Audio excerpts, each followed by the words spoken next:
7 ans après la visite du pape Jean-Paul II en République démocratique du Congo, les Congolais accueilleront pour une seconde fois le pape François sur leur sol, où il va séjourner du 2 au 5 juillet prochain, comme le confirme le nonce apostolique Héctor Balestrero. Remercions Dieu quand le voyage du pape en RD Congo est devenu une réalité.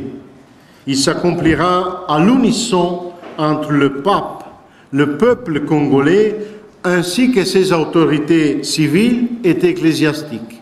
Je crois qu'il est aussi important de souligner la durée de la visite, 3 jours. C'est donc long si l'on tient compte de la durée moyenne des autres voyages.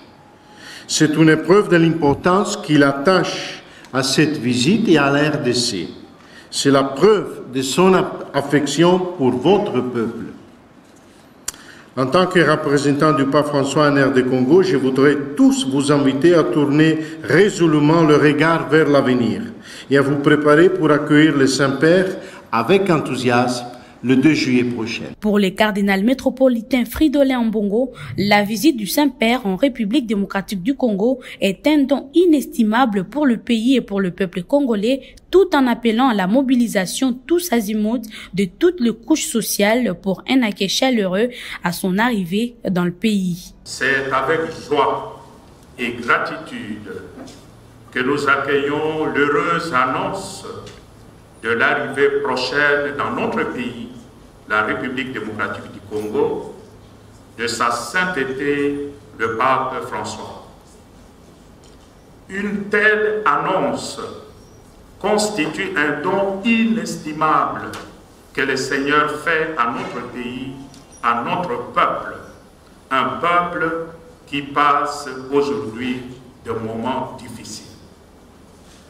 Voilà pourquoi j'en appelle à une mobilisation massive et généreuse de tous, prêtres, curés de paroisses, religieux et religieuses, agents pastoraux, fidèles catholiques et tous les hommes et toutes les femmes de bonne volonté à se préparer spirituellement à ces rendez-vous de grâce et de bénédiction avec le successeur de Pierre.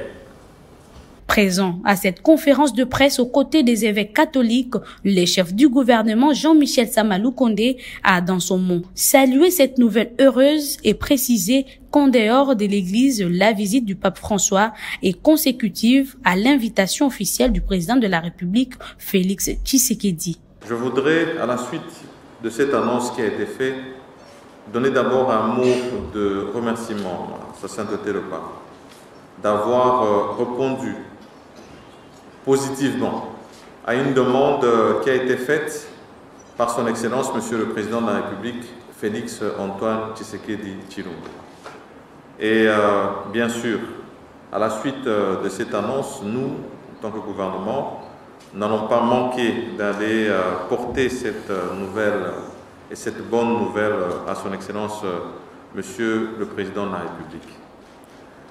Ce message est annoncé ici en présence de tous les archevêques et évêques qui viennent de la République.